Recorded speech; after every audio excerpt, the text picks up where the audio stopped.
Hello everyone, and welcome to Twitch Tales episode 10, Kralabana. Where did we leave off in episode 9? Well, let's find out in a recap letter. Maya, Menaki, I'm not sure how to start this. I don't want to lie to you, but I also don't want to make you feel any unnecessary stress. I am in quite a dangerous situation, but we kind of knew that going in. I think there's danger, but not danger that I can't handle. Maybe I should start from earlier. After mapping the Drensal swamp enough to know that it was too dangerous for me to continue, and meeting with the elves that told me that life in that area was difficult since the dragon disappeared and upset the natural order of hierarchy of things, I journeyed to the capital, Wendraven, to meet with the king. After meeting with the king and telling him of the situation, he decided that the mapping of the Drensal swamp can be put on hold for now, and instead tasked me with mapping an area between a town called Holdover and a city called Stanhun. This path had two options: up and over the mountain, or skirting around it. Going around it was a slightly longer path and a lot more gradual slopes, which made it easier for carts and horses, and subsequently trade between the cities. But the problem was it had headed through an area called the Death Plains. Aptly named, it seems, because they have significant influence from the Plane of Fire, and they are hot even in midwinter. They are arid, very dry, and very dangerous. There are poisonous gas clouds that move over the land. There are firestorms and tornadoes that are swept up with embers and ash. And what's more is there are creatures that live there. Elemental beings or hellhounds. Nasty areas, nasty people, nasty creatures. The king wanted me to map this path through the tip of the Death Plains and see if it was still traversable. And so I rested until nightfall, figuring that nighttime would be at least cooler, and I set off into the Death Plains. I came across a bit of a chasm that had formed from a landslide. Some rocks had fallen and taken out a part of the road, and I had to jump across to get to the other side. So I made a note of that will need fixing, or some kind of a bridge. I continued on for a little while longer. It was very hot and started to get to me. I noticed some sounds of creatures nearby. I could only imagine they were dogs of some kind, and thankfully, being as big as I am, I was able to scare them away before they became a problem. I continued on a little further, continuing to get hotter again and again. It was getting warmer by the minute, it seemed. Maybe my body was just failing to get used to it. At one point I stood up onto a rock to see if I could get a better view, and it shifted beneath my feet, and a little too late I realized it was not a rock, it was some kind of earth elemental. And as it cracked open down the front and these large appendages seemed to come out the front of it, it almost resembled some sort of a crab. Rock pincers and a glowing mouth where lava spews from the front of it. I hope I can get away. Nifa. And that is where we're picking up today, as we find you riding on the back of a lava crab of sorts. Nifa, you are in the Death Plains, standing on the back of a large monster. What is it that you want to do? Are you going to try and run away? Or are you going to try and fight? Or are you going to try something else? Stay atop it where it can't hit you, maybe? Look how berry we are. You are, yes. That is a big crab. We're going to badass flip and we're going to run. It's bigger than us. It is bigger than you. We have a mount now, baby. if you manage to harness it. If you manage to grab some reins on this thing, maybe. If we can't reach us on his back, let's just ride it. If we run, we can't map. We could try and intimidate it. We could run away in a zigzag. We could disengage and run quite far. Wasn't there another one? There was indeed another one. And you can kind of see, if I go this angle, that another one started to crack at that angle and behind you, and you realised, oh, that's another one over there. The one that you are riding is larger than the one that is started over there. Too bad we are too far away from the rock slide. Could use some lava to fill it. Yeah, run it back all the way back to where the rock slide was, and then bait it into spitting lava at you. Could we run just enough that it doesn't see us? Not far enough to make our maps worse. Could try that, yes. Alright, looks like we've got some options coming down the line. However, this thing is going to be hostile towards you, so either way, regardless of what you're going to do on your turn, whether it's combat or not, we are going to go into initiative, which is just meaning time-sensitive situation. Initiative does not necessarily mean fighting. It could be running, it could be trying to calm something down, make choices. So one way or another, we're going to make an initiative roll. So let me clear the initiative board from the enemies. And we've got Noodle, and we're going to decide where you're going to go on the board. I will roll first for the enemies, and then we will roll for you. I'm going to get my Robert Hartley dice out. Like so. Alright. Which one should I use? The Dice Goblin one or the Robert Hartley one? Let's use the Robert Hartley one. Alright. Initiative for the big guy. Where are my notes? My notes are over here. Let me grab my notes over here instead, actually, and this monitor will be smarter for them. Okay. And then we have my screen for these things, which is going to be there. Perfect. Alright, so its initiative is... Okay, so we've got that one. Initiative is going to be... Don't know where Noodle is yet, so I'll put that one there. Initiative for the other one. Put that one there. And then we'll go initiative for you, which is going to be this one here. Okay. Let's roll initiative. We're going to grab this one. There's no reason you have advantage, so we'll just do the one dice like this. That is a nat 1.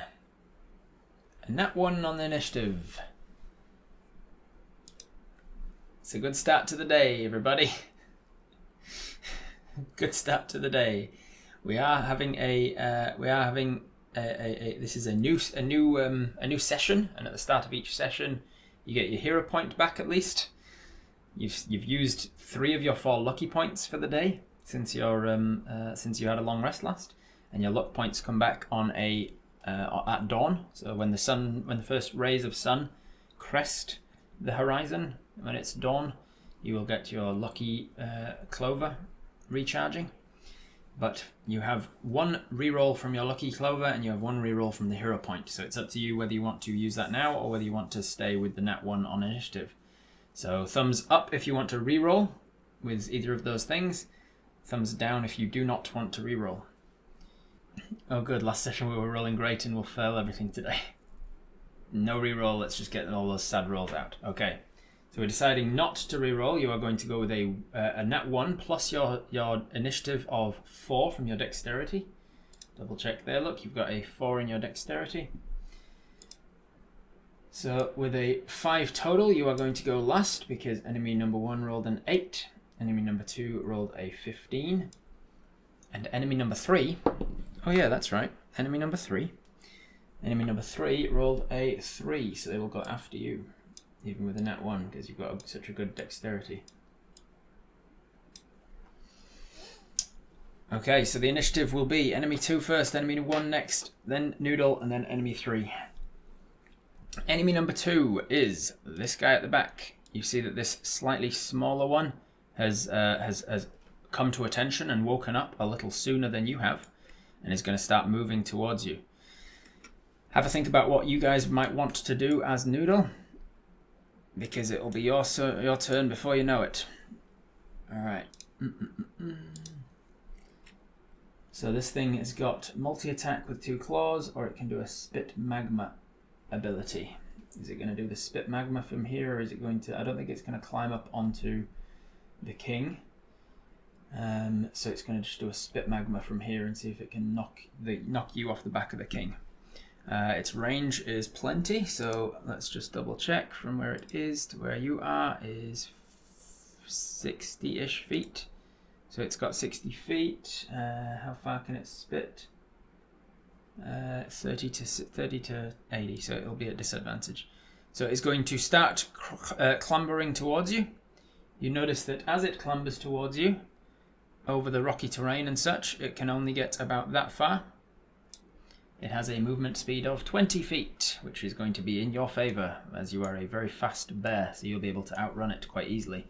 But it gets 20 feet closer. Let's change that onto a line so that I can just measure from its mouth. Measure. Oh, goodness me, what am I doing? Line. There we are. A line from its mouth. Boop. To you is about 40 feet now, yes? Let me just double check that on a different angle. Yeah, 40 feet. 40 feet, unfortunately its spit magma has a range of 30 to 80. So you're still within its range, but you're within its long range, meaning it'll have disadvantage on the attack. So as it crawls forwards, as it clambers into your view, I'm going to just drop this map off like, how do I do it again? Like this, boop, just to give us a little bit more room to see what's going on. And then we are going to roll with disadvantage on the attack against you. Your armor class is a 17. That is a nat 20 on one of them. Thankfully with disadvantage. That takes the other one down to a... man, I need to have the notes up somewhere where I can see it. Maybe over here actually, that's probably smarter. Let's do it over this way. That reminds me which parts I can and can't see as well. Yeah. Smart. So with the spit magma plus to hit, that is going to be a... With the other one is going to be a 19. 19 to hit. You have a 17 armor class. 17 armor class means that a 19 will hit you.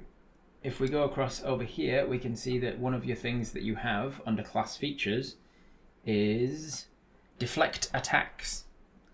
Deflect Attacks is a monk ability where if you want to use your reaction, which you have, if you want to use your reaction, you can try and reduce the damage of this incoming attack. It reduces it by a certain amount, and then if you reduce it all the way to 0, then you can actually redirect it onto some other creature as well nearby.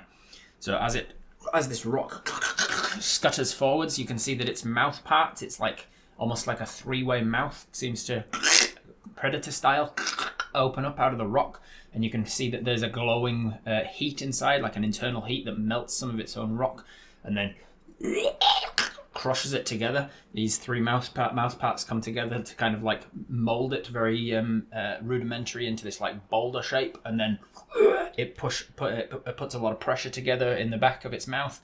Uses volcanic poisonous and volatile gases, builds up behind, and then sparks it with some heat, and poof, just explodes this rock of molten magma towards you. You're going to take a mixture of fire and bludgeoning damage from this superheated rock hitting you. Most people saying yes. Let's deflect. So you're going to roll deflect attacks. So now we are using the 2024 rules. I just want to double check that I am going to get it right, because I could be mistaken if I just rely on my memory of how deflect attack works. I might be getting it mixed up with the how it used to work. So I want to just look it up and double check. Deflect attacks, level 4 ability, level 3 ability actually now.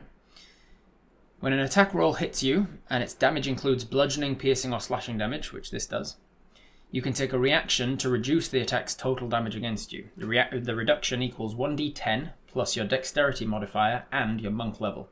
You're a monk level 6, your dexterity modifier is a 4. So it's going to be a d10 plus 10 is how much you're reducing the damage by. If you reduce the damage to 0, you can expend 1 focus point to then redirect some of the attack's force. If you choose to do so, you choose a creature you can see within 5 feet of yourself.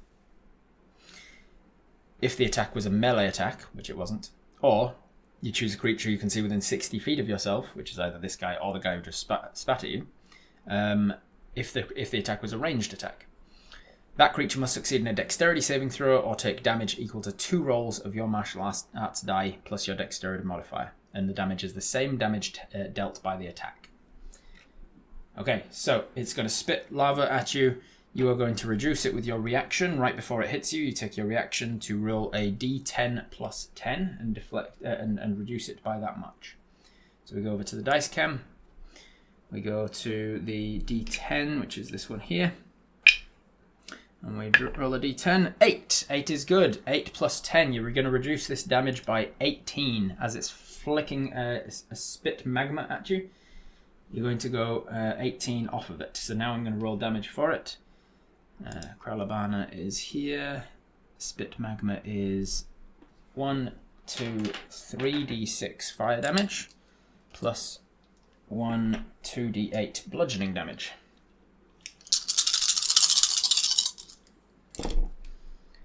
So it hits you for, or would hit you for, 11 plus 3 is 14 fire and 9 bludgeoning for a total of, well actually no, I will not total it because you've got fire resistance. So 14 fire would be halved currently because of your fire resistance potion to 7, so 7 fire, and so that's 16 total damage.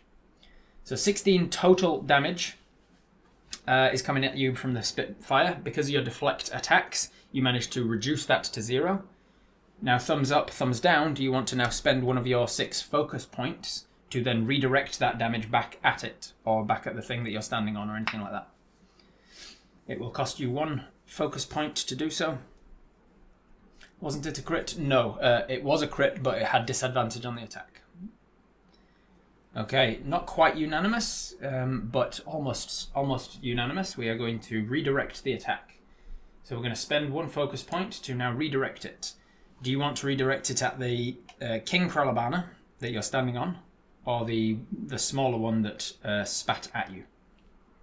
The king, the big boy, the small one, the king, the king, the king, the king, the king, the king, the small one, the king. Most people saying the king. You're going to redirect it downwards towards the Kralabana. So what I think happens here is you are, if any of you have ever seen like competitive dodgeball, like that sort of style, that sort of level, like professional competitive dodgeball. You are standing on this thing, it rocks and starts to come to life, and you realise, ah shit, I'm standing on one of those things. You see this other one come to life and explodes a ball of molten rock towards you. You dodgeball style, like leap up in the air to do a backflip. You leap over the dodgeball of molten rock as it's coming around. You bring your foot down onto the top of it as it's just passing underneath you, and then with your fire-resistant shoes that you specifically bought, you kick it downwards, redirect it down into the carapace, the back, not carapace, I think, for a crab-like creature, an exoskeleton. You kick it downwards into this rock exoskeleton of the creature below you, and you deal. As it says in the monk redirect ability, it says you deal 2 rolls of your martial arts die. For you at this level, your martial arts die is a d6, so you're going to deal 2d6 damage redirected at the creature below you. And as it says, the damage type of the type that you're redirecting is the same damage type dealt by the attack, so it's going to be a mixture of fire and bludgeoning. So because it's 2d6, I'll say it's 1d6 fire, 1d6 bludgeoning. You are going to deal 6 of... I'll be kind and say 6 of bludgeoning and 4 of fire. The 4 of fire, as you would probably expect, the heat from the magma seems to just splatter against the exoskeleton of the crab-like creature, and it is immune to fire damage, being a fire elemental. The bludgeoning damage of the rock, though, does go through, only not quite as much as you would have liked. So instead of 6 bludgeoning, it takes 3. So you have dealt 3 bludgeoning damage from redirecting its attack at the king, and the king is down 3 points. But you have lost no hit points from the attack. It's totes in slow-mo. You do a backflip dodgeball kick downwards, and you just knock this heated boulder. It does like a little splatter on the back of this crab. I will tell you, it does not seem to even notice that it's been hit. So it's not like 3 hit points is anything off of its total. That is your reaction to this crab's first attack with its spit lava. Thankfully for you, it only gets 1 attack, so that is its whole turn. The other enemy 2, though. Where is the other enemy 2? Where did I put him? There he is. There's other enemy 2. Other enemy 2 comes to life. Yeah, that's right. There's two creatures in the enemy 2 initiative. The other enemy 2 comes to life and starts to moves its 20 feet forwards onto the top of this rock here. I don't think it's going to spit at you from there unless it can reach you. I don't think it can. From its mouth to you, I suppose it could.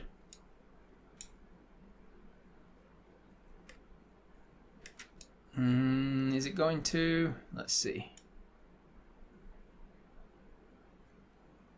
I think it will. Yes, it's going to now spit its spit magma at you.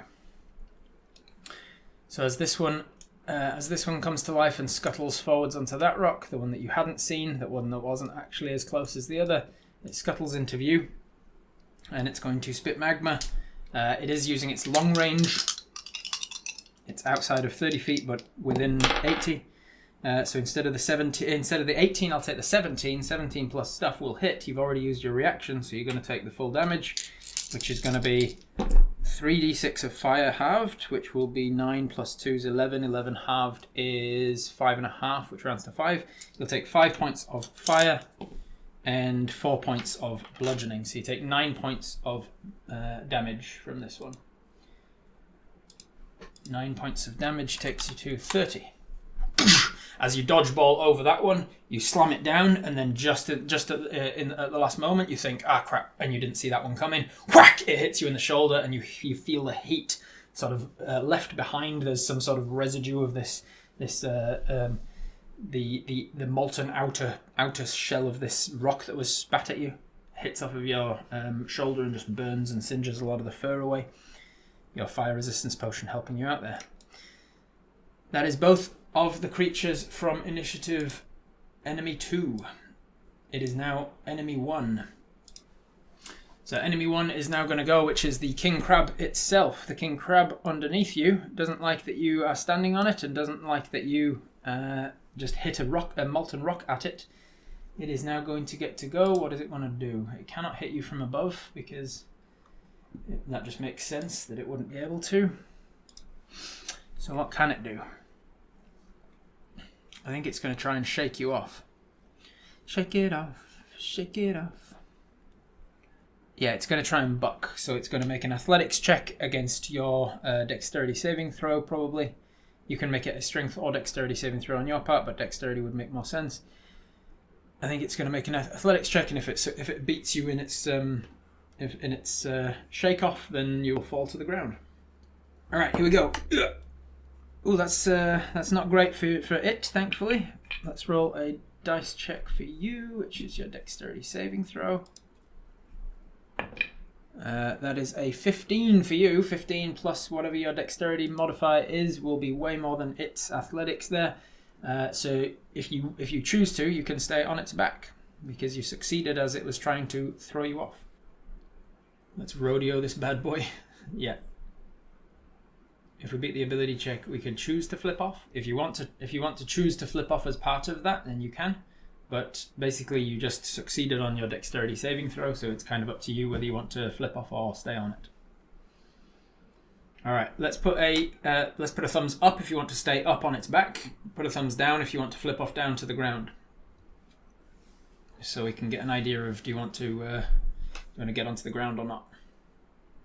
Ooh, it's not unanimous. Yeah, it's definitely more people saying stay on its back, but there's a lot of dissent.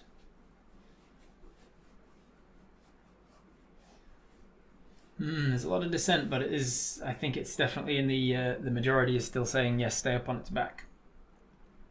Daintily flip.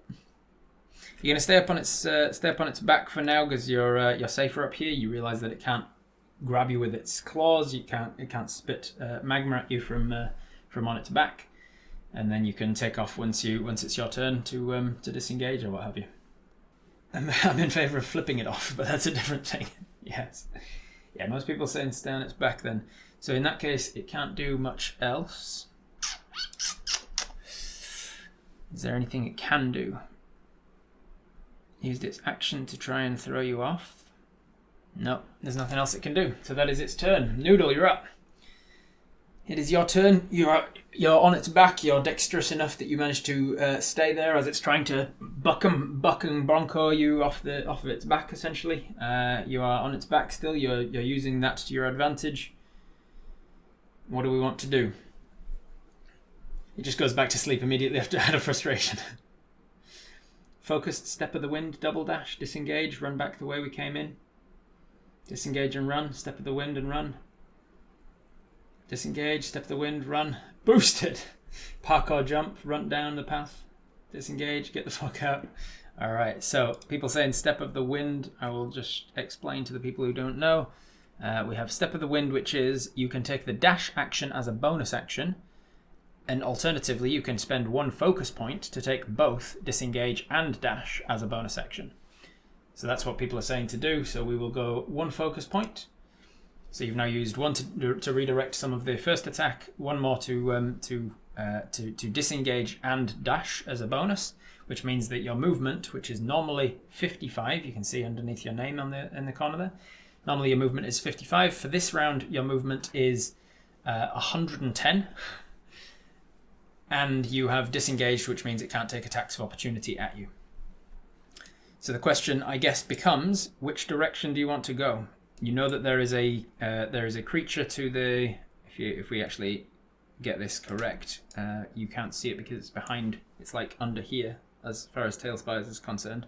But there's like a little rosette that tells me which way north is. So if I go that way, north is exactly to the top now.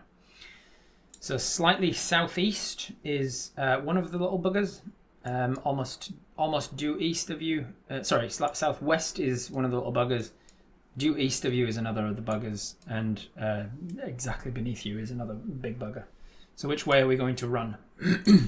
You've disengaged, so you can jump off the back of it without it taking an attack of opportunity. You've got 110 feet of movement, and then you've also got your action. If you wanted to dash as well, you could. From this point, we can just casually walk. Our normal movement's enough to stay out of their range after this round. Which way do we need to go? Should we run in that direction? The direction you were heading was from this direction. You were heading towards the north, so you were going upwards from where the map is currently. Where's enemy 3? You don't see enemy 3. Yeet and delete ourselves from this area. Put death crabs on the map.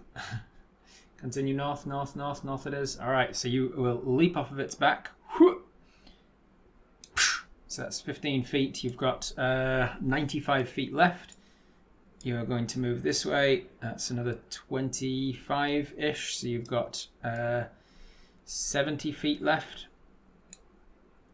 You're going to run this way. That's another 30 feet. So you've got 40 feet left.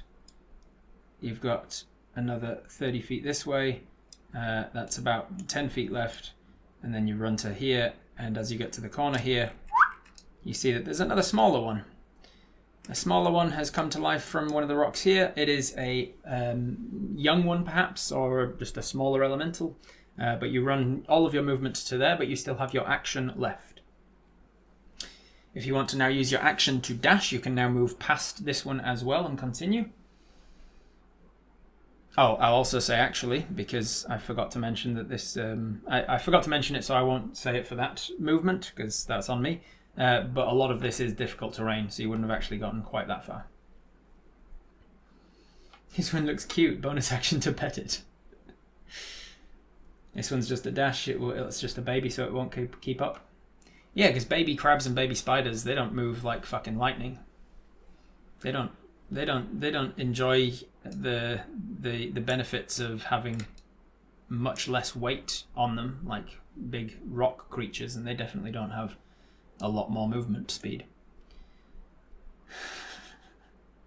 All the parents in chat, they definitely don't see like the fact that toddlers can move like fucking Billy-O. You can definitely outrun this baby. Do we have rope? We do. If it keeps up, we just kick it back down the path. Yeah. Can we get past without attacking it? Yes, you can. Yes, you have disengaged this action, so you can move past without an attack opportunity. Dodge action. You could dodge action, but most people are saying dash, so I think that's what we're going to go with, because Noodle... there's a few neurons in Noodle's mind that thinks about dashing. But I think unless your dodge option has changed people's mind, most people were in the frame of mind that we should dash instead. Like baby zombies in Minecraft. Yeah. Alright, most people saying dash, so we are going to dash. You take the dash action, you move past it. I'm going to say like half of your distance that you're traveling here is difficult terrain. So 55, half of what the distance you're moving is difficult terrain. So for every 10 feet you're going, it's costing you 15. So 20 feet costs you 30. Another 10 costs you another 15. So you're at 45. And then another 10-ish. So you're going to get to about there with the difficult terrain. You're up and downing all over the place. Now, difficult terrain, you don't have anything as Nifa that I'm forgetting that means that you ignore difficult terrain, do you? I don't want to be screwing you out of any of your abilities. Monk abilities, deflect attack, step of the wind. No, none of that says that you ignore difficult terrain. I don't think you ignore difficult terrain for any reasons. So you run to dash past it. Stop petting all the enemies. But we have to make them frenemies. If we get a hit or two, we're still good on HP. Yeah. They are not friends. We are food. No, none of your bear abilities? I don't think so, no. Okay, so that is Nifa's turn. That is a pretty good turn to get all the way from down here on the back of this bugger to flip off, disengage, and dash, and run all the way over to here, run past another little enemy. Then it is enemy 3, and now that you have met enemy 3, you know what they are going to do. They are now here. They are going to run after you. Let's see what movement they have. These little buggers are called Kralabubs. The Kralabub is a little baby version of one. It's got a speed of... Oh, I didn't actually update that. It has got a speed of 30. It is faster than the others, and it does have sure-footed as one of its features. And because it's its home terrain, it is not slowed down by difficult terrain. It is going to run over to you. It is going to get up to within range of you, and it's going to use its claw attack to try and grab at your heels and grapple you. If it grabs you, it grapples. It does not have disadvantage for any reason, but nor does it have advantage, because you knew it was there. That is a 17 plus 4 to hit. That is a 21 to hit. As it reaches out with a 21 to hit, is there anything you can do? You've had your action, which means you've got your reaction back. If you want to use your reaction now to deflect attack again and try to reduce the amount of damage that's incoming, I will say that if you manage to reduce it to 0, then you can avoid it grabbing you. If only we'd dodged. Reaction deflect. Alright, so you're going to use your reaction to deflect attacks. It used to be called deflect missiles and was only for ranged things, but now it's deflect attacks and can be for melee as well. So head over to the dice cam, and you're going to reduce it by a d10 plus 10. 7. 7 plus 10, 17. So if you can reduce this reduce this damage by 17, then I will say either you can deflect its attack back on itself for a focus point, or you can avoid it grappling you for a focus point. So it's one way or the other. You can either deflect its grapple ability, or you can redirect its damage ability. How much is its claw attack? That is going to be this much bludgeoning damage plus this much fire damage, which is halved. So you are going to take a total of 4 damage. 4 damage reduced by 17 takes it to 0, which means you can spend a focus point if you want to either avoid being grappled or to redirect its damage onto itself. Avoid the grapple. Alright, so you use that focus point ability, the additional ability, the buffed up monk ability of the deflect attack. One part of the deflect attack is just for free. You can just do it to reduce the damage. If you reduce it to 0, you then get an additional effect that you can do for a focus point. Your additional effect you're choosing to do is like, whoop, nope, don't grab me, you bastard. You avoid its little ankle biter trying to grab a hold of you. You are not grappled by it. Unlike the older versions, the Kralabana does not have multi-attack, so it can't attack you for anything else as well. It's just got 1 claw attack, and that's it. Alright, now zooming out, looking at where the other 3 is. Where's the other enemy 3? I put it here, in case you ran south. This one comes to life and scuttles around the corner being like, hey, where is everybody? That is 10 and another 20. And then dash with 20 and another 10. It's like, hey, what's going on? Where am I? What are we attacking? And that is enemy 3. Back to the top of the round. You have used your reaction for the round.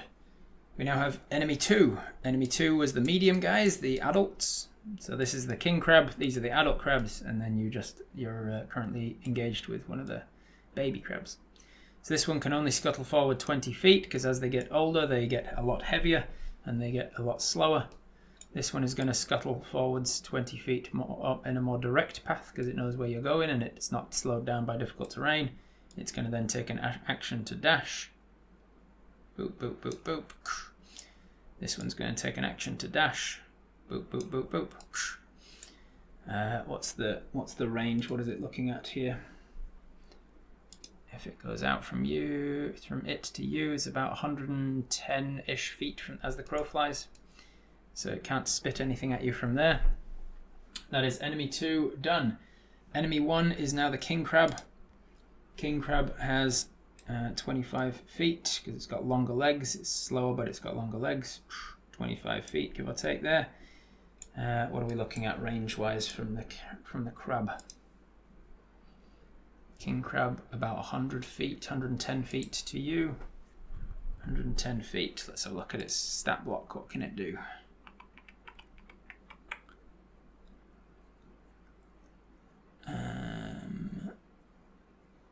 Okay, can't do that from this range. Can't quite do that from that range, so it's going to dash. It's going to dash another 25 feet, give or take.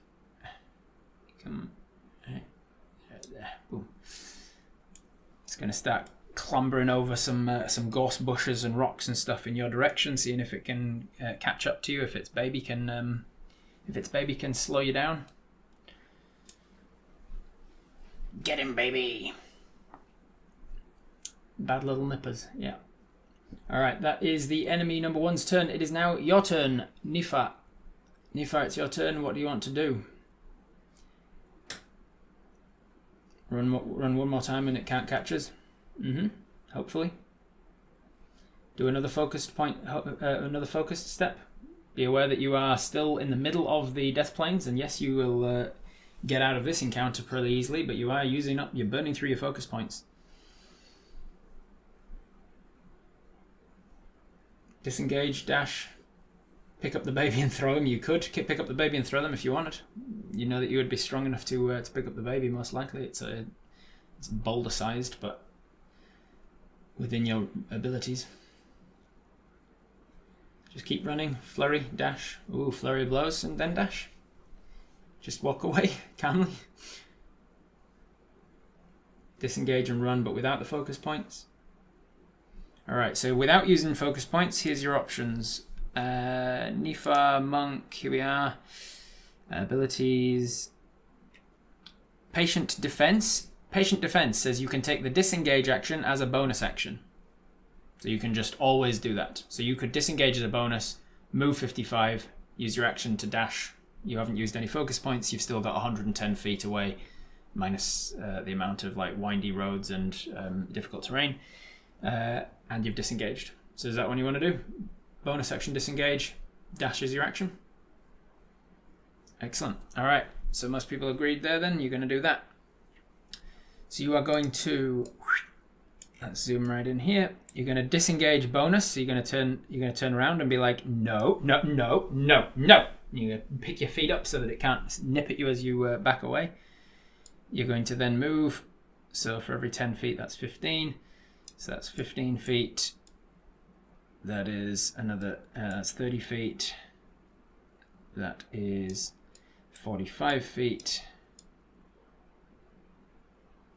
45 feet, that's another 15, 60. And you've got 110, right? So that's 60. That is 75. That's another 10 for 90. That's another 10, takes you to 105, and another 5. So you get to about there with your dash and disengage. And that's all you're going to do on your turn, because that was a bonus action, a movement, and an action. And we're reaching towards the edge of the map. So hopefully you escape. Hopefully you escape, because otherwise I've run out of map. Alright, enemy number 3 gets to go, which is the little guy, because he's not bothered about difficult terrain. He's just going to go up and over in a more directly at you kind of fashion. So that's 30 feet. He could dash 30 feet and not catch up to you because you're so damn fast. Or he could now spit magma at you. So what is he going to do? Let's have a look at his stat block, see if he can spit magma that far. From him to you, that's about 50 feet. So if he can spit magma 50 feet, he's going to do that, I think. Let's look at his stats. Where are you? There you are. The Kralabana, spit magma, what's your range? 20 to 60. So they have a smaller range than the others, but it's still within 60. So he can spit magma at you, just with a disadvantage because it's his long range. You have had your turn, so your reaction is back, so you can now deflect missiles on it again if you want. But you probably won't need to because it's a 2 and a 3. 2 and a 3 plus his... That can't be right. I've obviously made a typo there because he doesn't have a plus 13 to hit. not as a baby. That is a mistake on my part there. I need to fix that before I I was going to say before I publish, but you guys have had access to the Kralabana stats for literally years now, by the way.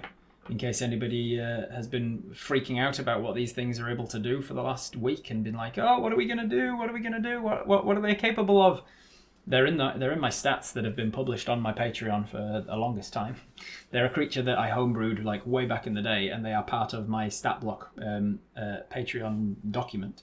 So you have had access to the Kralabana stats.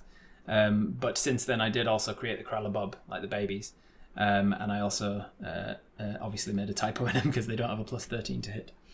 So with a 2 plus its modifier, it misses you with its spit magma. The explosion, it's like it's not done it enough to have like gotten good at aiming it yet.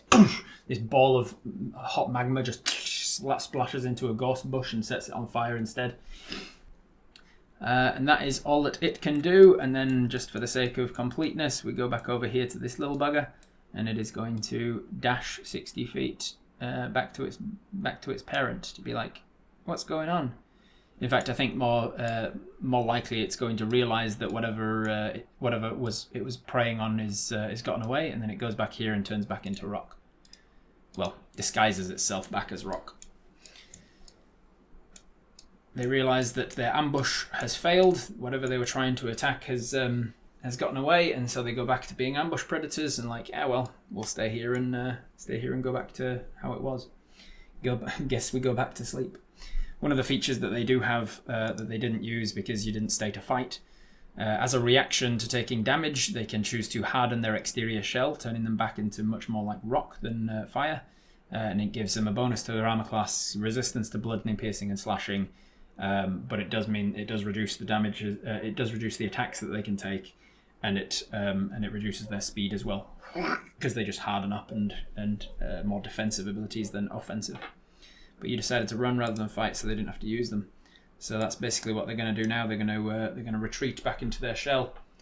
Enemy number 2 is going to keep going after you, but he's only going to get 40 feet before realizing you're far too far away, and he's going to decide to turn himself back into rock, essentially. This guy's going to do the same. He's going to walk back to his ambush hidey hole right in the corner, and then go back to sleep. Enemy number 1, which is the king guy, he can go a little further on his turn, and he does have quite a large range ability. But in order to do that, he would have to dash, so he can only do half that, and then he's not going to dash after you. No, he's not going to dash after you, so he's going to turn around, start making his way back to his ambush hidey hole, and go back to sleep. And then little by little, so do the little babies. They all walk back to their respective corners to go back to sleep and await for the next rumbling. Because not that you worked it out as you ran away, but one way that they do it is they're an ambush predator, wait for something to get close. They can feel things moving through the ground because they have tremor sense. And then as you stepped up onto them, the king crab let out like an infrasound rumble through the ground, which wakes up all of the other ones to say, ambush time, let's go. So that's why they all woke up simultaneously. So as you run away, we go back to the main page. Congratulations on escaping the Kralabana issue. We don't delete Kevin. You rush back. You rush away from them until you are far enough away that they have given up the chase. You did not have to run for too long. That you are risking difficulty with your mapping ability. I'm not going to give you disadvantage on your next cartography roll or anything because you weren't running for several minutes. You just ran around the corner essentially and then stopped or slowed down. Don't worry, Kevin's just sleeping. Yeah, you did however take a little bit of damage from that and lost a few of your focus points as well. So it was not for nothing the encounter. You realize that a few more encounters like that and you might be in a bit of hot water, pun intended. Okay, so we jump back over to your cartography abilities, which is to continue on into the death plains deeper and deeper. We mark this on the map, indeed. So I'll write that down. Mark location of Kralabana ambush. Location of the ambush and the existence of the Kralabana.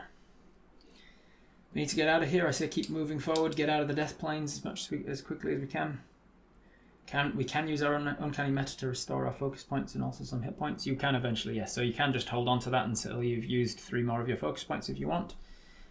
Because this uncanny metabolism, you can see there, uncanny metabolism, it will regain a little bit of hit points and then it regains all of your focus points as well without the need for a short rest. Okay, so continuing on, you have currently mapped, we've gone 5 into it, yes? An hour and 40, yes. After another 20 minutes of mapping, you're going to roll another cartography check for me. That is a 12. 12 on the dice there. 12 plus your cartography. Cartography tools you are proficient in. You also have we were using dexterity for it before because it was about your nimbleness of fingers, right? So that's going to be that plus that is a plus 7, right? So that is a 19 onto your cartography check. Note that down here. You're doing well at taking note of everywhere that you're passing as you go. That's pretty good. Makes sense with just getting out of a fight, yeah. I'm going to suggest we drink a health potion before we get into some other encounter. That's also a good idea. As you walk, as you are doing your cartography, do you want to drink a health potion? Looking into your inventory, you can see you've got 2 light healing potions, which if you take an action to drink is just 10 hit points, straight up. You've got 1 moderate healing, which is 20 hit points. You've got 1 greater healing, which is 30 hit points. You are currently missing, as you can see, 17 hit points. So thumbs up, thumbs down if you want to drink one of the light healing potions. Yes. Very clearly, yes. The light healing. So you have 1 light healing potion left. You drink it down. You recover 10 hit points. You take a moment to make sure you drink all of it. You take your time with it. Use an action for it instead of a bonus, essentially. Can we note that they are rocks and ambush predators on the map? All of the information, even small, fast, less range, big, slower, biggest, very slow, etc., etc., spit magma. We mark the location of the ambush and all detail we can. There you go. Mark down everything we can remember about the predators, yes. Alright, moving on. You have done your cartography check for this 20-minute journey. You now need to roll the heat. Let's see, what dice are we on for the heat? That is going to be a D12 now. A D12 for the heat at the moment. That is not a lot of damage, thankfully. Let's roll you your Constitution saving throw to see if you can withstand it. That is 11. 11 plus your con save of 0 is a failure, so you're going to take the heat damage, but you do have a fire resistance potion on, thankfully. So you're going to take the 2 points of damage from the D12, halved to 1 because of your fire resistance potion that is still active. You take 1 point of fire damage. Maybe it's a little bit cooler in this area, a little bit chillier. By the way, you managed to avoid the Kralabana fight. Do I want to tell you this in case you roll Kralabana again? Because there is a chance before you get out of the Death Plains that you encounter more of them. I'll hold on. I'll hold off on telling you this just in case you do actually encounter more of them. So you've done your cartography, you've done your heat. Now it's an encounter roll to see if you encounter things. What happens in this 20-minute of stretch of the journey? Is there anything? That is a... I think that's going to be a nothing. Encounter, nothing. Alright. Thankfully, no encounter on this one. Let me note that down in the timeline just so that we're keeping a track of how many things have happened while you've been traveling. Encounter nothing. And we've mapped... at this point, we have mapped 12 kilometers. 12 kilometers of the Death Plains path, of which, if you remember, if you were here last time, you remember that I said that there were about 18 kilometers. You said it would take us 2 to 3 hours to get through. I did say it would take you 2 to 3 hours to get through. You're at the 2-hour mark. It seems like it'll take you 1 more hour because you're moving at a slightly slower pace than you would normally. Because you're also cartographizing as you go. So you're about 2/3 of the way through your track. It's probably going to take about another hour of travel, which is about another 3 checks. Three more cartography checks, 3 more fire checks, and 3 more encounter checks. All right. So continuing on, the next hour goes by. You're going to roll me another the next 20 minutes goes by. You've still got your fire resistance potion on at this point. Your cartography check is doing well. It seems like you are focused on your task at hand. You are making sure that the one job that you are here to do, you are focusing on doing that well. So 15 plus 7 from your cartography tools is a 22. You succeed on the cartography check again.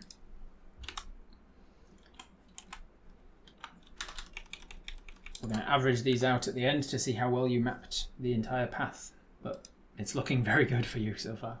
It's going to be the mappiest map ever, yeah. At the end of that 20 minutes to see what is going on with the fire damage, we are now up to...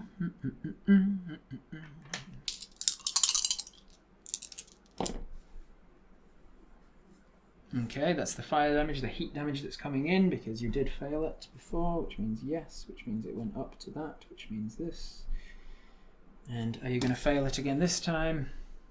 Thank you, Fancy, for the heads up. Alright. Constitution saving throw against the heat damage. Alright, this time you actually succeed it. Which means you're going to take half damage. I'm going to put this to a no, and it's going to stay at what it is at the moment. You're going to succeed it. You're going to take half damage plus half again because of fire resistance. So instead of 3, it rounds to 1.5, which rounds because of fire resistance to 0.75. 0.75 rounds to 1. So you take 1 point of fire damage from this next section of the journey. It seems like perhaps you are moving into a slightly cooler area up here by the mountain top, as it were. You're in a slightly cooler area. Oh, I should also mention you were having to drink again because it's been another full hour. So we're going into your inventory. You're going to finish off that half, which I think you should have finished off anyway, because I think I forgot to do one. So you're going to drink another full water skin. So these 3 are your empty ones. These 3 are your full ones. Still looking at how much you have drunk versus how much you haven't. You've still got plenty enough water to get you through the last part of this journey. Also, you think. Depends on what you roll. So you stop a minute, stop for a second or two to drink your water, to cool down a little bit if you can, to take note of your surroundings. It's still very dark. Let's just, for ambience sake, let's see what the weather's doing in terms of the clouds anyway. It seems like it's pretty cloudy, so it's still pretty dark. I was wondering the same thing, thought the fire damage would decrease as we near the edge. Doesn't seem like it. Alright, so that's that, and then we've got encounter. Encounter for this 20 minutes. Okay.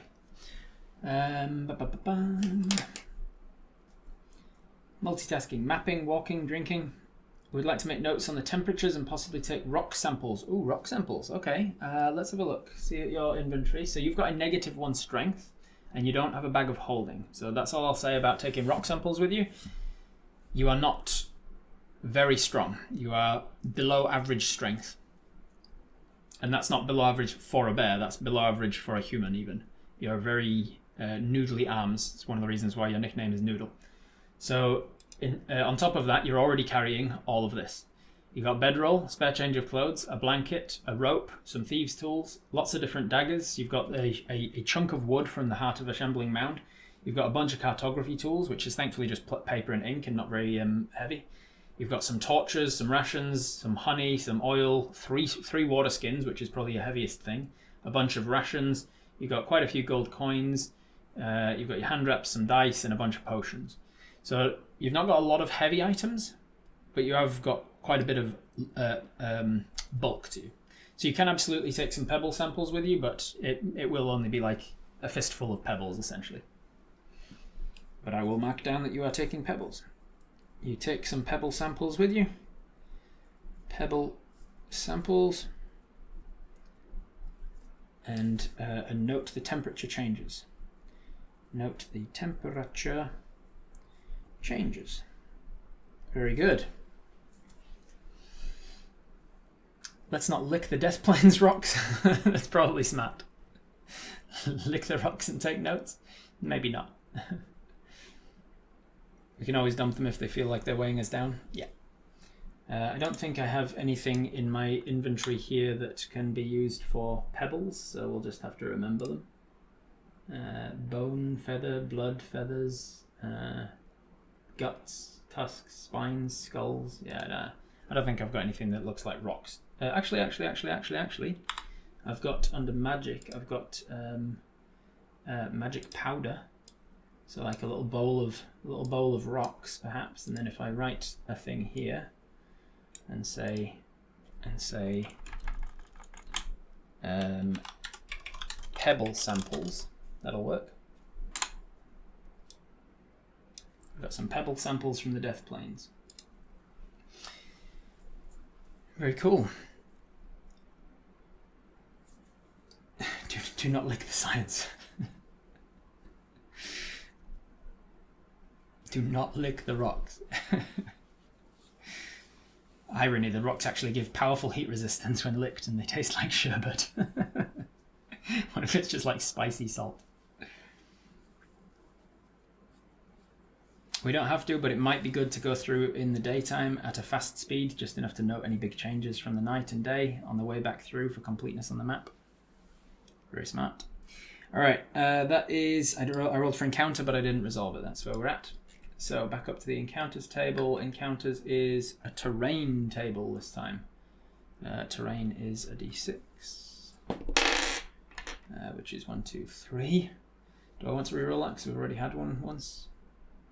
It might be a little bit boring to do it again. Let's have a look. Is it a bad one? It is a pretty bad one. No, we've already had one. It's boring. I'm just going to reroll it. That was Chasm. I'm going to reroll the terrain difficulty, and okay, this is going to be a difficult terrain. So I'm going to roll for severity, a little bit on the severe side, which means that you are going to, for every 20 minutes of journey, you're going to only make, for every half an hour of journey, you're only going to make 10 minutes of progress. Is that what that means? So severity, you take off 5 minutes from each 20 minutes is what I meant. I just realised now that in my preparation for this, I didn't account my maths right, I think. So let me just rework that. It would have to be divided by 5, so it would have to remove 4 from each one. Yeah, so it's 12 minutes off of the 20 minutes, so you only make 8 minutes journey, 8 minutes progress, so less than half the progress. So basically, because over that 20 minutes of journey, you are going to, instead of making it all the way to 2 kilometers, the 2 kilometers mark, you're only going to make it to about 800 meters. So it's going to take you about 20 minutes to go about 800 meters in this one, essentially adding on to the time that it'll take you to finish. So it's not like a massive difficulty or something that you have to avoid. It's not something that is going to cause you damage per se. It's just that as you are getting to it, you're realizing that it is incredibly difficult terrain. For anyone who has ever actually explored real-world lava fields and stuff, I remember this one is based on my real world. I went to Hawaii once. We went out to watch some lava flow happening from active volcano, and on the way we kind of took a wrong turn and ended up on like a rocky lava field beach, which we thought was the way we needed to go. So we ended up just committing to it and walking along this like lava beach. And it was incredibly difficult to walk along because it's very craggy, very rocky, very sharp. I ended up falling and cutting myself up pretty badly on more than one occasion. I like spiked holes in my shoes. It was a very difficult time, but it was a hell of an experience, and I don't regret it because it was a story, and now I know what it's like to walk on craggy lava. So basically, you find yourself on a bit of a path, a bit of a section where maybe it was a more recent lava eruption that cooled since the path was used, but it is not usable as not exactly usable for walking on. It's definitely not usable for a cart and a horse and cart and things, and so it just takes you a long time to make any kind of progress across it. But you take note of it with your cartography, especially from this journey, which was a 22 on your cartography check. So you take note of that, take note of the craggy rocks, make sure that you know that, hey, if we're going to get through here, we're going to need to soften out or smooth up this particular path here. And then we move into the next 20 minutes. At this point, so that was the Kralabana, that was a nothing, and this is a difficult terrain, which means that during this next 20 minutes is when your fire resistance will run out. You took it right before the 1 hour 40 minute one, which means that you've had it for the 1 hour 40, the Kralabana fight, the 2 hour mark, the 2 hour 20 mark, which means that before this roll, your fire resistance is going to run out. So you're not going to get your fire resistance for this one. Spear would be great here if you could handle the heat. Yes, it would indeed. Rock elemental, rock genasies and fire genasies can cope very well within the Death Plains, which is why you actually managed to find some here as well. There are settlements of fire genasies and rock genasies that live in the Death Plains. You said it was slightly cooler now. We could probably be fine without it. I said it was cooler in the last one because that's what the dice dictated. I rolled a 1 and a 2 on my heat dice. And so the dice were just telling us that you happened to enter a cooler area. It doesn't mean that it's not going to get even more again. It wasn't cooler, it was cooler in that specific patch, not overall, exactly. And the patches of heat move around in the death planes. It's one of the things that makes it very difficult to map out where any particular area of heat is. So, end of the next 20 minutes of journey, we're going to roll another cartography check here. 7. Okay, 7's not great. This is actually the worst you've rolled so far, because with a +7, that's going to be a 14. So do you want to go with a 14 on your cartography check, which is still above average? Like a 14 is still a decent roll on cartography, or do you want to use your last lucky point or your hero point to re-roll it? How long until dawn? It is now it's now 2:40 since you set off, which would be 2 in the morning. So it's now 4. It's about 20 to 5 in the morning, and it's late winter, early spring, I think. Yeah, early spring. So early spring in the equivalent of the UK. What time does the sun rise in about April-ish time? Let's see. What are we? Yelabris? We're in Yelabris, which is, I think, the equivalent of March in the UK. What time does the sun rise in March in the UK, somebody? Because that's what time we're looking at. Around about 8 a.m. Between 7 and 8. Yeah, so we're looking at about 7 a.m. and before it looks like we'll recharge our lucky clover, and it is 20 to 5 in the morning, so a couple more hours at least. So not re-roll. Keep the insurance, because we don't know what else we're going to meet. That is probably smart, to be honest. 14 is still above average. It's still not a bad roll. Like, you're doing a good job of cartographizing, thankfully, with your +7 modifier. So that's your cartography check. Now it is your constitution save against the heat of the area. 18 is another success. Because we have had 2 successes in a row, the heat die is now going down, because the dice are now telling us that you are actually getting towards the edges, and you are actually getting back towards the exit. So basically, as you are now working out mechanically, the death planes have a snowballing effect. If you fail your constitution save, the heat goes up, because that's the dice telling us that your body's homeostasis is starting to get out of whack. Your ability to thermoregulate yourself is starting to fail, because you're failing your constitution save, which means that it must be getting hotter. But now that you have succeeded twice, it means that that's the dice telling us that, oh, it's getting slightly easier to self-regulate again, which means that it must be slightly getting cooler. So instead of a D6 plus a D8, we are now back down to a D12. D12 for the damage. You do not have the fire resistance potion unless you want to quaff one now. You do have one more fire resistance potion, and you think that you should be within about an hour of the edge of the plains. So do you want to take one, or do you not want to take one? Thumbs up or thumbs down? Do we want to take the potion? Yes. Do we want to take the potion? No. Do we still have any means of healing? We do, yes. We have another light healing potion, which will heal 10 hit points. We've got another moderate, and we've got another greater. Alright, most people saying no, don't bother with the fire resistance potion at this point. We can quaff it later if we encounter something else. That's fine. We still have the return journey, potentially. We can yeet through fast in the day in about 1 hour, so the potion will be great for that too.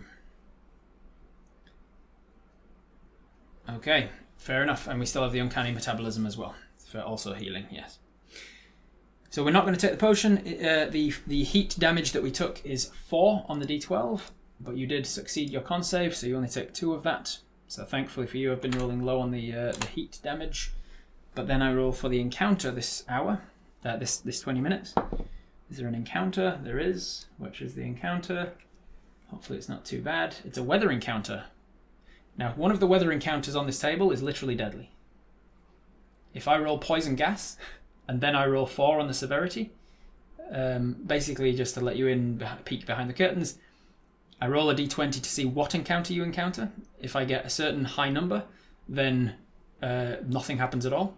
If I get a certain number, it's a combat encounter. A certain different number, it's a terrain encounter. A certain other encounter, it's a weather encounter.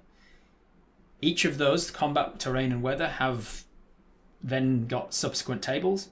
And then on those tables, I roll a d4 to see what severity of encounter it is. So that chasm that you first encountered was a 1 on the d4, which means it was a very small chasm. You could jump across it.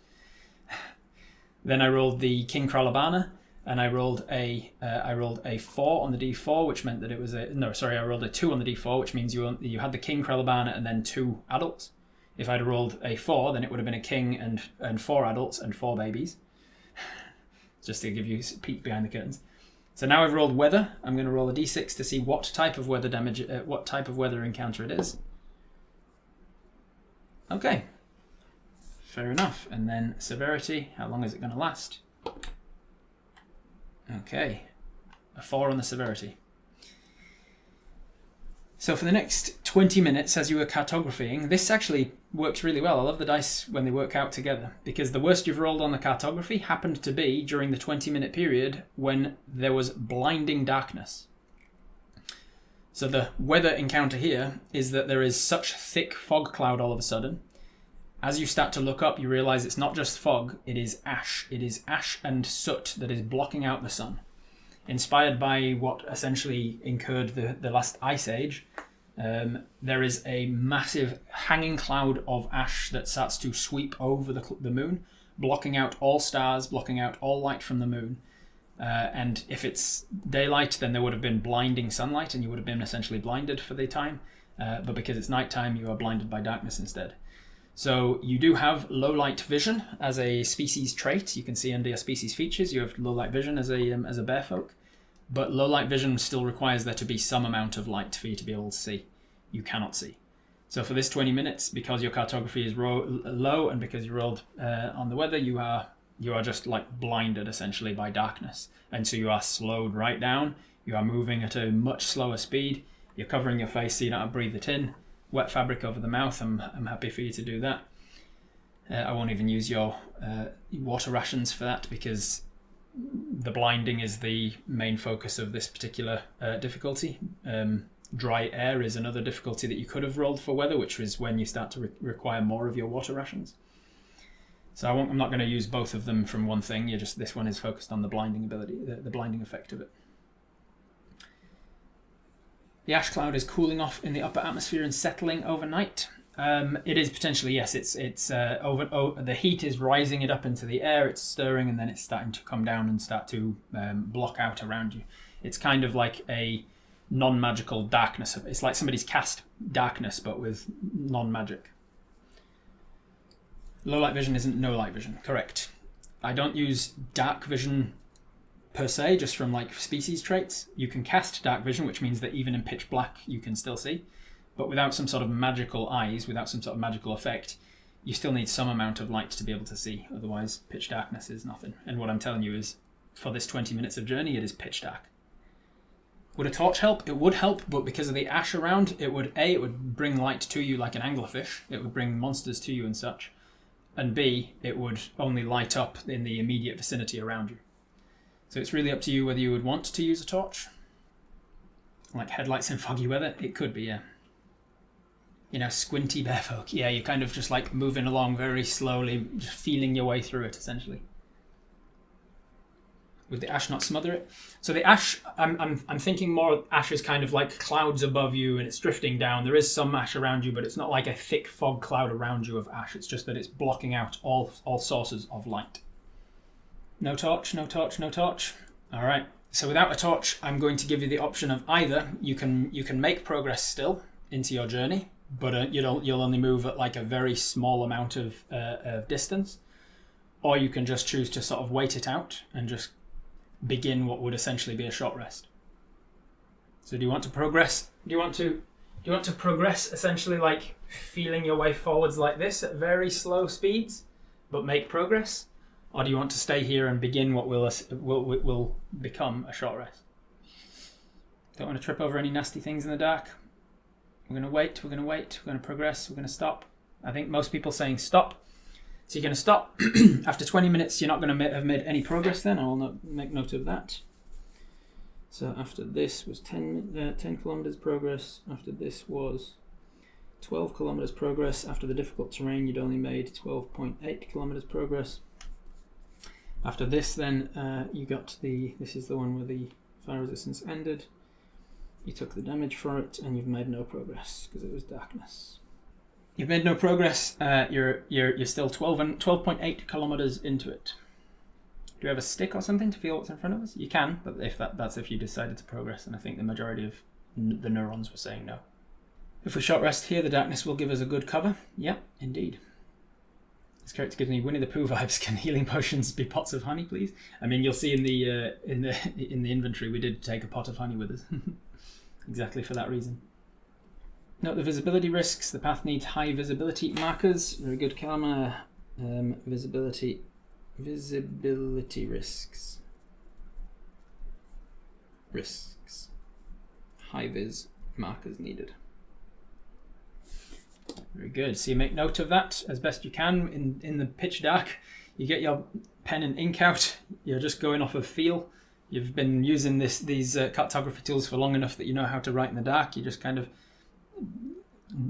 flick some excess ink off, and then high vis needed. Click. Put the lid back on your ink.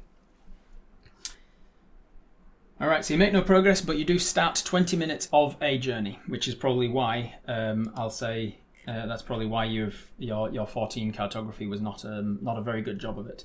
Basically, all you're doing with that 14 is, I'll say that every so often there's just like a glimmer of light appears, and you're just kind of using your notes from before, and you're going over the previous notes rather than adding to anything that you've done, which is why the 14 is not really adding to it all that much.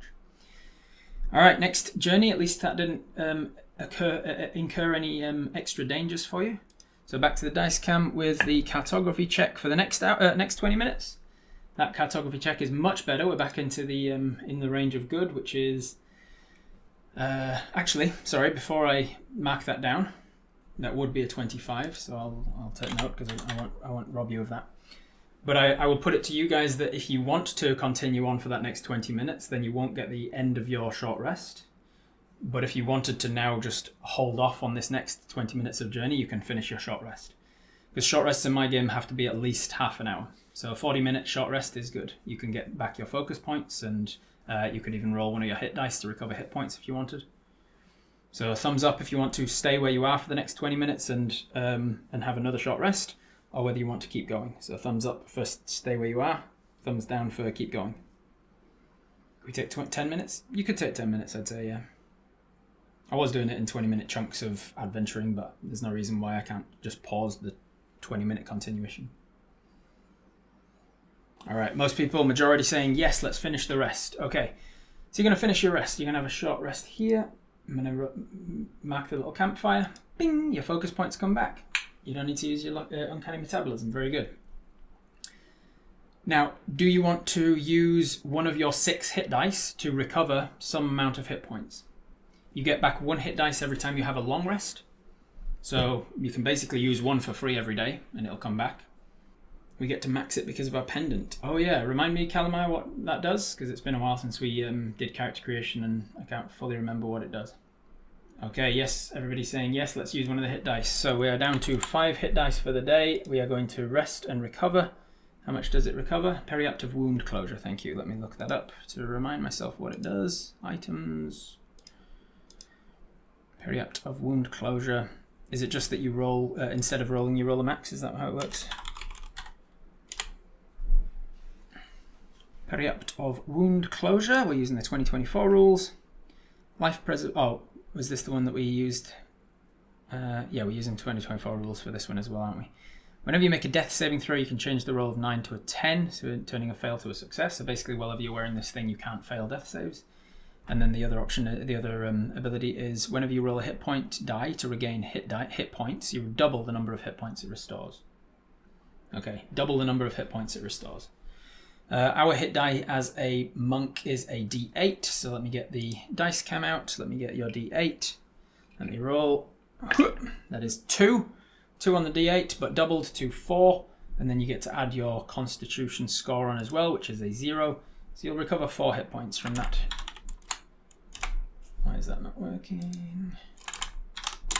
Alright, so you're back up to 40. 4 hit points, not to be sniffed at, I suppose. Every little helps, eh? Alright, so you take 10 minutes to... So that's going to be... the darkness forces you to rest until 3 hours. So you've now rested until the 3 hour mark, and then you rest for an additional 10 minutes onto that. So it's now 3 hours 10 when you set off. 3 hours 10 passed, so that's now 5:10 in the morning. I'll just start a new thing down here just to stop confusing myself. It's now 10 past 5 a.m. when you set off for the next 20-minute journey. You set off into the next 20-minute journey. You rolled your 25 on your cartography check. Then I roll to see how well you're doing on your heat. How well is your body accepting the heat? Constitution saving throw. That is another success. Well done. The dice goes down again. So yes, the dice are really telling us a story. They're telling us that you are starting to make your way towards the edges, the slightly cooler edges. At least for now anyway. The heat you're going to take is decent, but then you are going to half it. So you're going to take 6 points of heat. Then you're going to half that to 3. And in the next 20 minutes, it's still a lot of warmth. You're still using a lot of water to drink and keep yourself cool as possible. But you're holding on to that fire potion. And then I roll to see what encounter happens this 20 minutes. Oh, lucky. By 1 point, you just made the no encounter this time. So, no encounter. 1d10 damage. Into the next 20 minutes. Here we go. Oh, and how far have you gone now? That is another 2 kilometers onto there. Makes you, at 14.8 kilometers.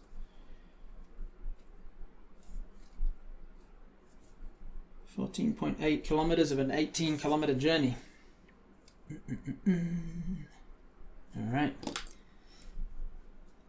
I hope this is fun and tense and not tedious and repetitive. But I mean, some areas of the world are very dangerous, and part of how to build the tension is to be like, we've got to get through this. We got to get through this. How are our shoes taking the journey? Pretty good. I will roll to see how well they're doing. I don't anticipate them falling apart during this singular journey. Yeah, they're doing okay. You checked your shoes during that short rest. There's definitely holes in them, started to get holes in them, divots and stuff. There's sections where it's burned away, sections where you can see that the tough leather is starting to really melt away. There's sections that have now got like holes and chips, like cuts and gouges out of them from the sharp, difficult terrain area that you walked through.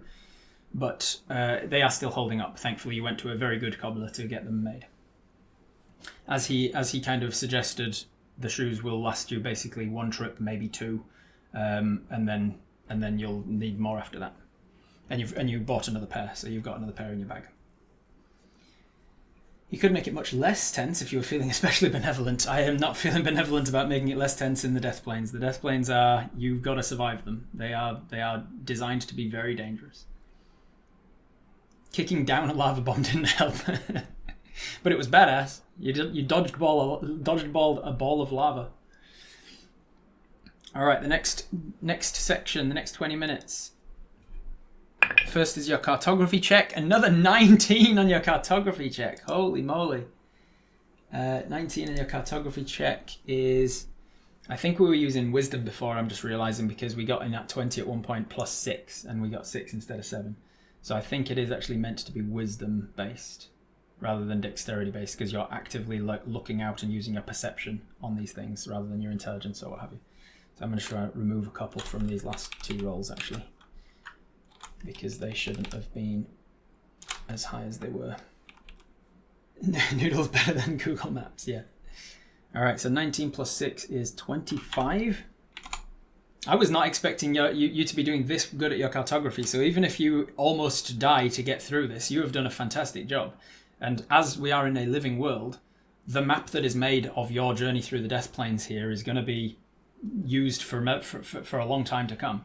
You just need to survive long enough to get these notes to a cartography guild and say, hey, here's the map. I almost died for it, so give me royalties.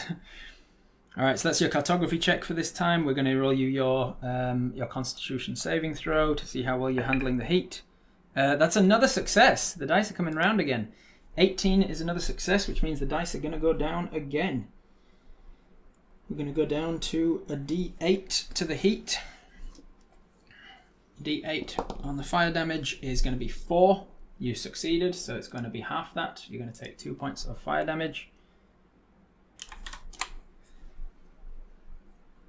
2 points of fire damage. Very good on your cartography check. Now it's the encounter. Let's see what you encounter. Nat 20. Nat 20 means you do not encounter anything today on this journey either. So you start to get a little bit more comfortable in the idea that for now 40 minutes of journey, you haven't encountered anything more difficult than just a bit of darkness in the sky. We're on fire! Don't say that. Don't get too comfortable. Because we got a nat 20 on the encounter, that should be 2 journey legs in a row with no encounters. I did consider doing something like that, Calamaya, but that would have also meant, for balance, I would have given you two encounters on a nat 1. And I did not want to roll twice for you on the combat encounters table on the nat 1. Because, for instance, if I was to do that, just to roll randomly now and see, that would have been... you would have been attacked by a pack of hellhounds at the same time as you were attacked by a gang of tieflings. And you would not have survived that. So I didn't want the chance of accidentally killing you with a nat 1 on your encounter table. So I am not, in balance, going to give you any extra benefit for encountering no encounters on the nat 20 either. But hey, you already get the benefit of not having any encounters for 20 minutes. That is benefit enough as it is. Am I forgetting anything else? We've done the heat for this journey. We've done the encounters. You've got nothing. You are now 16.8 kilometers through the journey. So this last 20 minutes should hopefully be the last leg of it. You should be able to get out with this.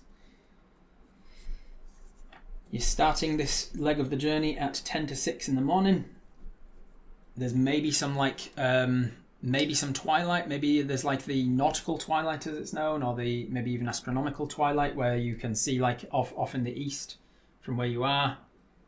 Death Plains, the east. There's a mountain range, so it wouldn't be a lot of twilight actually, because there's mountains to the east of you. Alright, let's see. I'm actually going to roll encounter first, just to see if that affects anything else. Okay, and then I'm going to roll for your cartography check. Cartography check. That is a nat 1 on the cartography check. That is your first nat 1 on your cartography check. Do you want to re-roll it with your lucky clover, or do you want to re-roll it with your hero point? You have done very well with cartography, so it could be that all of the good things that you've done is more than enough to outweigh this bad roll, because you still do get to add your 6 to it. But people are saying definitely re-roll it. All right, so give me the hero point if you've got it. Give me the horseshoe if you want to use the hero point. Give me the lucky clover if you want to use the clover. The clovers come back at dawn. The hero points come back every session. The hero point will give you an automatic 20. The lucky clover is just a reroll. All right, that is the lucky clover is definitely winning out there. So we're going to use our last lucky clover. You tear off the leaf. You're going to use that last clover. 11. Sorry, I forgot to put the dice cam on. I won't touch the dice while I just show you. 11. There we go. 11. 11 plus 6 is 17. 17 onto your cartography check is back into the good range. Then we roll you your Constitution saving throw for the last little bit of the heat on your way out of the journey, on your way out of the Death Plains. That is a 9. 9 is going to be one failure. One failure, so it doesn't go down, but it's not 2 failures in a row, so it doesn't go up either. So it is going to be remaining at a D8 damage. D8 damage from the fire, the heat of the journey. Oof, that's a lot. That is 7, and because you did not succeed against it, that's going to be all 7 damage. So you're going to take 7 points of damage. You are starting to feel significant exhaustion coming on, not only from having pushed through the night. You took a bit of a rest beforehand so that you would have the energy to push through the night. but you are getting hurt now. I have rolled for the encounter of what it's going to be already, but before I try to tell you whether there's what encounter you encounter, if anything, do you want to now use any health potions? You can start to feel like, I'm pretty sure I should be getting to the end of the death planes at this point. So you know that you're very close to the end, but you don't know if there's one more encounter of some kind on the way. Do you want to use a healing potion? Or do you want to use your uncanny metabolism to recover any healing? You have one more light healing potion, which will give you 10 hit points. You've got a moderate, which will give you 20 and take you back up to full. People saying yes to use a healing potion. The majority of people saying yes to use the light one. It might be nothing, but he's specifically giving us a chance to heal, and I think we should take it. Okay, we're going to use the last of your healing potions. You have heard what it means to be. You've heard what it's. That's an interesting. I'm not sure if that would even be a glitch, to be honest. I took the thing away, and it deleted the writing as well, which is actually handy. I wanted it to delete the writing. So you use the last of your healing potion. You pop it off, and you drink it back. It is a delicious vanilla kind of texture. There's also just the refreshing nature of actually drinking something helps out. I'll say that at this point you're getting towards the end. Oh yeah, you are at the end of this hour, so you're going to need to have drunk another one of these. So you've now got 4 empty water skins and 2 full ones. So you're more than halfway through on your water, but you are almost out of the death planes as well. The last of your light healing potions, yes, you still have a moderate healing potion which heals 20 hit points if you drink it as an action. The greater healing potion heals 30 if you drink it as an action. A cool, refreshing taste of Pepsi. We ended up sponsoring the episode. When I'm going through the death planes, I like to drink a refreshing Red Bull. It gives me wings to get through the death planes. All right, what was the thing? All right, so you've drunk your healing potion just as you notice. What do you notice?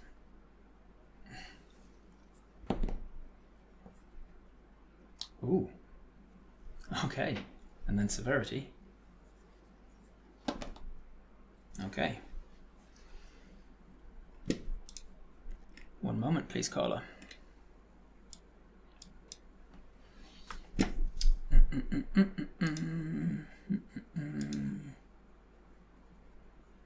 All this just to troll you and say it was nothing. I rolled at nothing. we need to heal. Oh yeah, sorry. You drank the healing potion. I didn't actually give you the hit points back.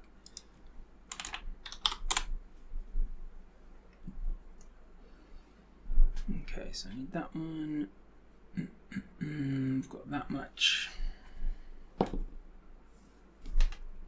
So you would see it. So, you would? No, you wouldn't. No, you would. You would see it. All right. Come on. Boom. All right. So, as you are walking on this last leg of the journey, you think, I must be getting close now. Maybe you can start to see some nautical twilight or so, just like kind of the sky is ever so slightly lightening in the east, in sort of a, what would it be? You're on a mountain and you're kind of skirting around it. You're about to start heading in a more northward direction, so it would be kind of behind you. Over your shoulder, the sky is kind of lightening behind. It's not really super useful for you. But you're tired, you've been walking through the night, you've been climbing mountains, you've been avoiding things for your life. You're definitely feeling the heat, and as I say, the dice tell a story. You just took 7 points of heat damage, because although it seems to be cooling for the last hour or so, this area seems a little bit hotter. As you walk around the corner, you think, okay, you pop back the healing potion as you walk, and as you crest around this corner here, I'm just going to remove the initiative here. It starts to get hotter, and you realize why it's starting to get hotter is that as you walk around, and Tailspire. As you walk around, you look up and you can see that the bushes ahead of you, the gorse bushes, are set on fire. And as they are set on fire, you wonder why it's not super a super mystery to wonder why they're on fire. Everything in here is so hot that things spontaneously combusting might be a thing. Might be a thing that happens frequently. but you realise that they have set on fire because there is a creature, a vaguely humanoid-looking creature that is moving through those bushes, just kind of like moving its hand through them like somebody moving their hand through grass. And as this fire elemental starts to move through these ghost bushes, I'm going to see if it sees you because you see it. Your passive perception, thankfully, your aware perception as you were walking, was high enough by 1 point to see it. Its passive stealth. So you didn't just dismiss it as fire. You know that it is actually a fire elemental. Now, in return, does its perception beat your passive stealth? Looking at your character sheet, you do have proficiency in stealth, and you have a dexterity of 4, so you have a +7 modifier. As you are just walking and not actually actively trying to be stealthy, you get a 7 onto your 5 passive, taking you to a 12. I'm going to use a 12 as your passive stealth, essentially. It's going to... its passive perception is...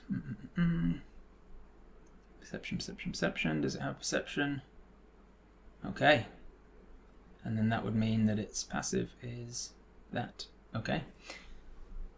So whether or not it sees you as you step around the corner, you've just finished drinking your healing potion, you see this fire elemental, and as it turns around in your direction, that's where we're going to pick up next time to see if it sees you or not. Thank you very much for joining us, everybody. See you in the next episode. Bye. What is the hive mind going to decide to do next? We'll find out next time on Twitch Tales. Like and subscribe to get notified.